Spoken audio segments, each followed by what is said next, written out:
Madame, Monsieur, bonsoir et merci de nous rejoindre pour le journal de l'économie. Le monde se digitalise avec ses avantages et inconvénients. Des entreprises se mettent également au pas pour offrir des services de qualité beaucoup plus adaptés à la clientèle. Vous verrez l'importance pour les services financiers de se digitaliser. Il vous arrive sûrement de vous poser cette question.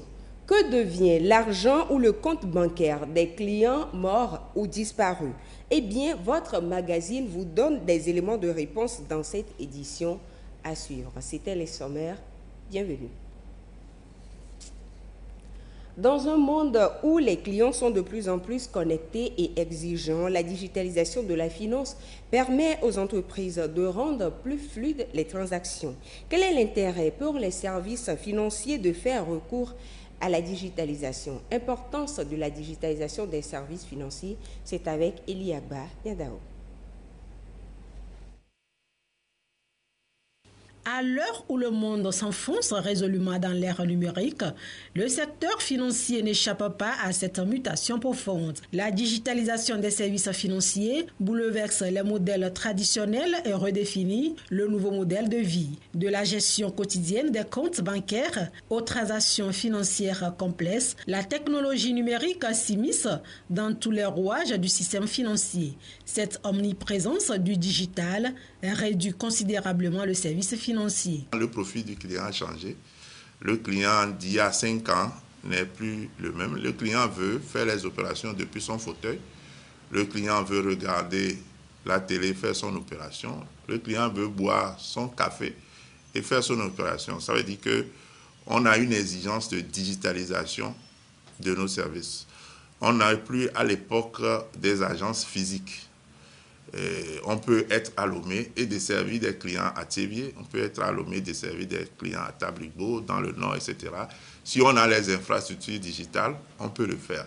Si on a des produits financiers digitaux, dans chaque maison, on a un Android ou on a un portable 1+1, comme on le dit, qui peut faire des opérations de dépôt et de retrait, au moins ces opérations-là. La digitalisation de la finance est le processus par lequel les institutions financières adoptent des technologies numériques pour optimiser leurs opérations, offrir de nouveaux produits et services et améliorer l'expérience client. Le défi, c'est que toutes les institutions puissent digitaliser leur processus. Et ça demande beaucoup de moyens, ça demande beaucoup de ressources. Nous sommes là-dessus. La sensibilisation évolue, on ne trouve pas les produits financiers digitaux dans toutes les institutions. Vivement que ça puisse prendre et qu'au lieu de 4 500 000 bénéficiaires, qu'on puisse atteindre les 8 millions de Togolais. La digitalisation de la finance s'impose comme une nécessité impérieuse pour les clients.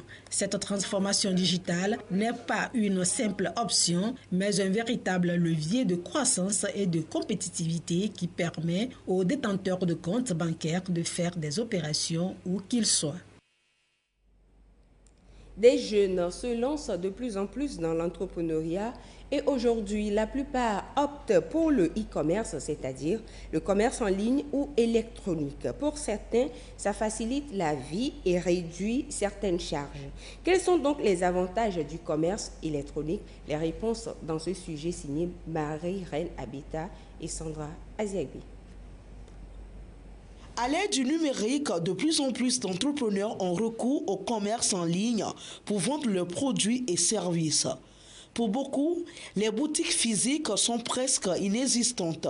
Gain de temps, réduction du stress, l'e-commerce offre aux utilisateurs des avantages insoupçonnés. Le commerce électronique, c'est l'achat et la vente de biens et services et des produits numériques via l'Internet. L'avantage de ce secteur, c'est que c'est un secteur qui promeut beaucoup plus l'emploi des jeunes, qui est une problématique pour les États actuellement, et permettra non seulement les consommateurs de gagner en temps et en coût.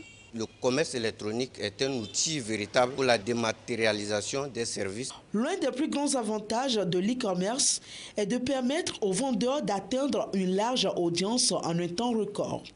Cette pratique favorise également l'emploi des jeunes, une problématique encore très présente dans de nombreux pays. Le digital s'impose pratiquement à nous. Donc aujourd'hui, maîtriser l'e-commerce, c'est indispensable pour toute entreprise. Tout le monde qui fait une activité économique à savoir aujourd'hui comment est-ce qu'il faut faire de l'e-commerce. Parce que qu'on le veuille pas, ça va s'imposer à nous tous en tant qu'opérateurs économiques. Aujourd'hui, le monde étant devenu un gros village, il est important de pénétrer d'autres marchés, déjà dans la sous-région et ensuite à l'international. Avec l'essor du numérique, l'e-commerce s'impose comme une solution durable et accessible, répondant aux besoins d'un marché en constante évolution. Ce mode de vente occupe une place de plus en plus importante dans le quotidien des producteurs et des consommateurs. La Fédération des associations professionnelles de banques et d'établissements financiers de l'UEMOA a tenu sa réunion fédérale à Lomé le mardi dernier. Cette session a permis de renouveler le bureau exécutif de la structure et c'est le Togo qui prend désormais la tête de la fédération en remplacement du Sénégal pour un mandat de 2 ans. Nous écoutons le nouveau président de la fédération, Guy Martial Aona, directeur général d'Ora Bank Togo. Il est au micro de Ekwesala.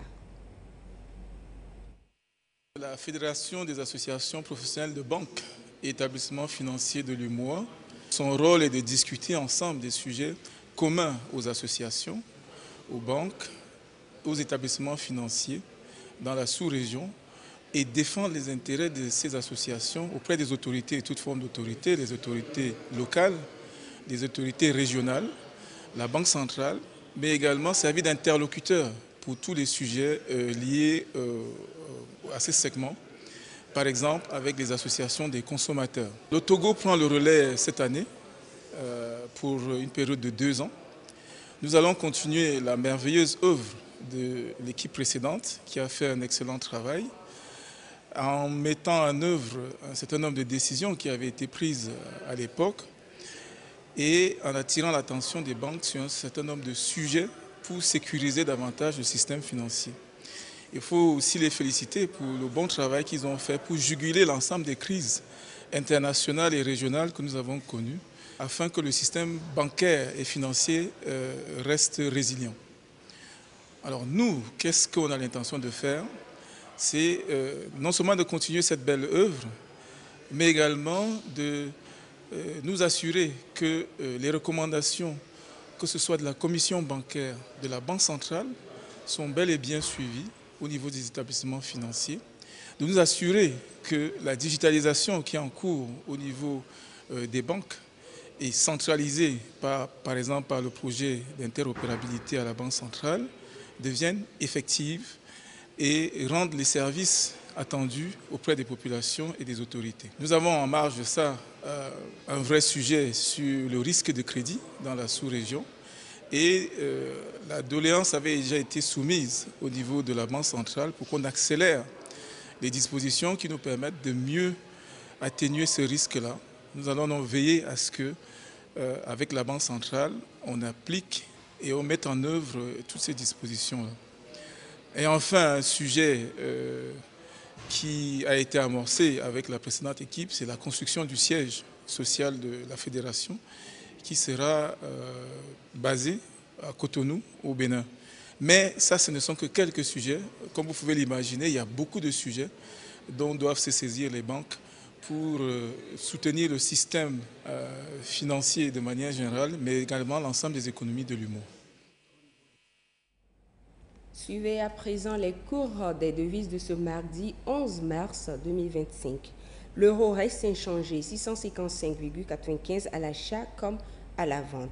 Le dollar américain est de 598,50 à l'achat et 605,50 à la vente. Le yen japonais s'établit à 4,70 à l'achat et 4,130 à la vente. La livre sterling, quant à elle, est de 774 à l'achat et 781 à la vente. Le franc suisse s'établit à 682 à l'achat et 688 à la vente. Le dollar canadien, 413,75 à l'achat et 420,75 à la vente. On finit avec le yuan chinois qui est de 82,250 à l'achat et 84 à la vente. Après l'ouverture des comptes bancaires pour différentes raisons, soit décès ou disparition, ces comptes ne sont plus alimentés et durant une période donnée, ces comptes sont considérés comme dormants. C'est quoi un compte dormant et que deviennent ces comptes? Les éléments de réponse dans ce sujet signé Iliagba Nyadao. D'inactivité, un compte peut devenir dormant si aucun mouvement n'a été effectué pendant un moment. Il s'agit d'un compte détenu dans les livres d'un établissement de crédit ou de microfinance qui n'a fait l'objet d'aucune intervention de la part de son titulaire ou de ses ayants droit durant une période déterminée par la loi. À l'ouverture du compte, il faut mentionner l'héritier. Maintenant, en cas de décès du titulaire, les familles doivent faire des conseils de famille pour désigner un héritier ou un administrateur des biens. C'est l'administrateur des biens qui fait les formalités au niveau de l'institution pour accéder aux ressources. Maintenant, on ne peut pas éviter, quand la personne est partie, par exemple aux États-Unis, elle a décidé d'abandonner le compte, mais l'institution observe la période de 8 ans et puis renvoie à la BCEAO. Si la personne revient en temps, elle peut réclamer. Si quelqu'un a un compte qui est là, qui n'est pas mouvementé, on ne met même pas 10 francs dessus, 8 ans durant, ça veut dire que la personne n'en veut pas. Il faut qu'on veille à mouvementer nos comptes. On ne peut pas laisser le compte comme ça, on ouvre le compte et puis on le laisse 8 ans, 10 ans. Ce n'est pas intéressant. Le régime des comptes dormants est régi parfois par les tests réglementaires pour éviter les abus et assurer une meilleure protection des titulaires et éventuellement des ayants droit. C'est le cas de la législation UMOA qui a adopté une décision relative au traitement de ce type de compte, ainsi le traitement des comptes dormants sur une certaine procédure. Les comptes dormants, c'est-à-dire qu'un compte est là qui n'a pas suivi de mouvement 8 ans durant. L'institution est obligée de chercher le titulaire du compte par tous les moyens, par voie d'affichage, par annonce, par appel, pour s'assurer que le client n'est plus là. Après cette tractation, elle renvoie les fonds à la Banque centrale. Et la Banque centrale a un délai de 2 ans pour faire les mêmes choses, pour faire les recherches. Au bout de 10 ans, si personne ne demande ces fonds, les fonds vont au niveau du trésor public. On peut toujours réclamer, mais les formalités à faire, que ce soit à la Banque centrale ou au trésor public, sont établies.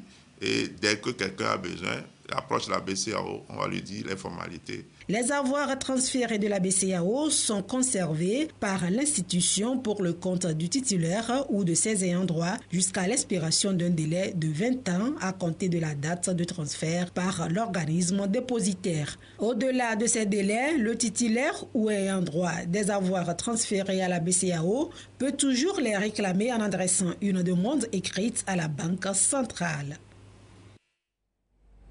Faisons maintenant un tour dans nos marchés pour nous enquérir des prix des céréales et du gari et nous retrouvons Iliagba Nyadao. Le prix des céréales et du gari sur les marchés de référence du Togo se présente comme suit. Dans la région maritime, le prix du bol du maïs se situe entre 650 et 700 francs. Dans la région des plateaux, il est entre 550 et 600 francs. Dans la centrale, il est à 600 francs. À Kara, le bol de maïs est entre 650 et 700 francs. Dans la région des savanes, il se situe entre 650 et 600 francs avec une moyenne nationale de 631 francs CFA. À présent, le prix du bol du sorgho. Il est entre 1000 francs et 1100 francs dans la région maritime, entre 650 et 700 francs dans les plateaux. Dans la centrale, le bol du sorgho est entre 650 et 700 francs. Il varie entre 800 et 900 francs dans la région de la Kara et dans la région des savanes, il se situe entre 700 et 1000 francs, soit une moyenne de 807 francs CFA. Découvrons également le prix du bol du haricot. Dans la région maritime, le bol du haricot tourne autour de 2000 et 2200 francs. Dans les plateaux, il se situe entre 1600 et 1700 francs. Dans la centrale, le bol du haricot est à 2000 francs. À Kara, le bol du haricot est entre 2200 et 2300 francs. Et dans les savanes, le bol du haricot est entre 2000 et 2500 francs avec une moyenne de 2110 francs CFA. Parlons à présent du mil. Dans la région maritime, le bol du mil est à 1200 francs. Dans la région des plateaux, il est entre 1450 et 1500 francs. Dans la centrale, le bol du mil varie entre 1200 et 1300 francs. À Kara, le bol du mil oscille entre 1000 francs et 1200 francs. Dans la région des savanes, il se situe entre 1000 francs et 1250 francs avec une moyenne de 1177 francs CFA. Le prix du bol du gari pour finir. Dans la région maritime, le bol du gari est à 1100 francs. Dans les plateaux, il varie entre 850 et 900 francs. Dans la région centrale, il est entre 700 et 800 francs. À Kara, le bol du gari se situe entre 900 et 1000 francs. Dans les savanes, il varie entre 1000 francs et 1100 francs, soit une moyenne de 968 francs CFA. Et ce sera tout pour ce soir. Merci de votre fidélité. Excellente soirée à vous.